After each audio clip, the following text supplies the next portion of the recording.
All. ഇനി നമ്മൾ ചാഗ്രിയുടെ ഒരു ലൈൻ എങ്ങനെയാണ് ചെയ്യുന്നതെന്നാണ് നോക്കുന്നത്.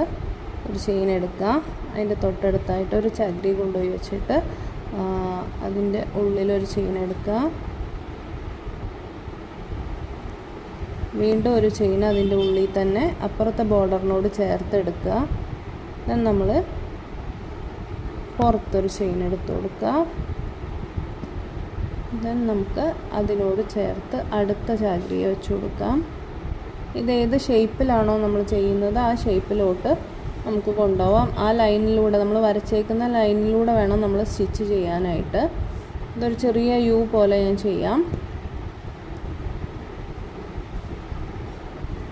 ഇങ്ങനെയാണ് ചെയ്യേണ്ടത്. ഓരോ ചാഗ്രിയുടെ അകത്തും 2 സ്റ്റിച്ച് വരണം, എന്നാലേ നമുക്കതിൽ സ്റ്റോൺ ഒട്ടിക്കുമ്പോൾ നീറ്റായിട്ട് നിൽക്കത്തുള്ളൂ. അല്ലെങ്കിൽ ത്രെഡ് പൊങ്ങി നിൽക്കുന്നത് കാരണം സ്റ്റോൺസ് കറക്റ്റായിട്ട് ഒട്ടത്തില്ല.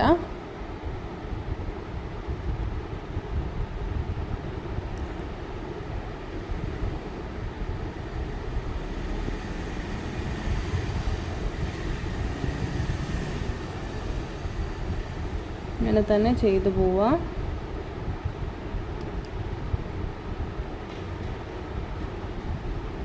ജസ്റ്റ് ചെറിയൊരു യു ആണ് ഞാൻ ചെയ്യുന്നത്.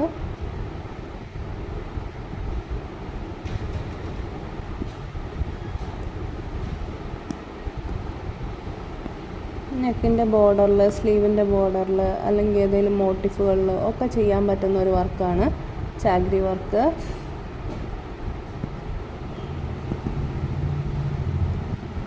ചെറിയ ബീഡ്സ് വെച്ച് ബൂട്ടാസ് ചെയ്യുന്ന പോലെ തന്നെയാണ്. നമുക്ക് ഇതൊരെണ്ണം സിംഗിളായിട്ട് ചെയ്തിട്ട് അതിൽ സ്റ്റോൺസ് ഒട്ടിച്ചാൽ കിട്ടുക. ഇത് ബോർഡറൊക്കെ ഹെവി ആക്കാനായിട്ടും നമുക്ക് ഈ ഒരു വർക്ക് യൂസ് ചെയ്യാം. ഒരു ലൈൻ ചെയ്യുമ്പോൾ തന്നെ നമ്മൾ ബീഡ്സ് വെച്ചിട്ടൊരു 3-4 ലൈൻ ചെയ്യുന്ന ഒരു തിക്നെസ് കിട്ടും.